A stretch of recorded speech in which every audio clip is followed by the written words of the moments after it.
Jubilee match దిగింది Khammam batch. Khammam political లీడర్లంతా జూబ్లీ హిల్స్ లో దిగిపోయారు. బీఆర్ఎస్ కాంగ్రెస్ పార్టీల తరపున ప్రచారంలోకి దిగింది. తమ అభ్యర్థికే ఓటు వేయాలంటూ క్యాంపెయిన్ చేస్తోంది. పరస్పర విమర్శలతో హల్చల్ చేస్తోంది.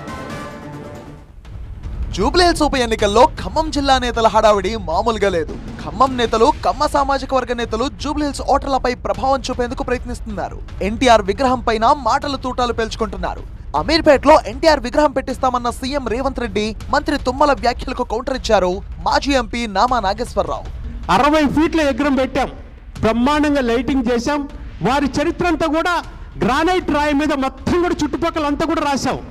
అటువంటిది కనీసం ఆ విగ్రహాన్ని ఈ రోజున ఉన్న లైట్లను కూడా మార్పేసి అక్కడ ఉన్నటువంటి చరిత్రను కూడా చెరిపేసి ఈ విధంగా అక్కడ గ్రానైట్ రాళ్లలో ఎన్టీ రామారావు గారి చరిత్ర చూపెడితే ఆ రాళ్లను కూడా తొలగించారు.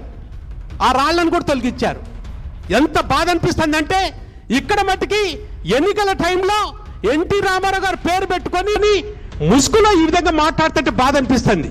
ఆ రోజున ఎన్టీ రామారావు గారు వదిలిపెట్టి చంద్రబాబు నాయుడు గారి దగ్గర పోయి, చంద్రబాబు నాయుడు గారిని వదిలిపెట్టేసి కేసీఆర్ గారి దగ్గర పోయి, కేసీఆర్ గారిని వదిలిపెట్టి మళ్ళా రేవంత్ రెడ్డి గారి దగ్గర పోయి, కేసీఆర్ గారి దగ్గర పోయి, కేసీఆర్ గారిని వదిలిపెట్టి మళ్ళా రేవంత్ రెడ్డి గారి దగ్గర పోయి, ఇప్పుడు తర్వాత ఎట్టుపోవడం సెలవుని వాళ్ళు ఇవాళ వచ్చేసరికి జాతి గురించి దీని గురించి మాట్లాడితే చాలా బాధ అనిపిస్తుంది.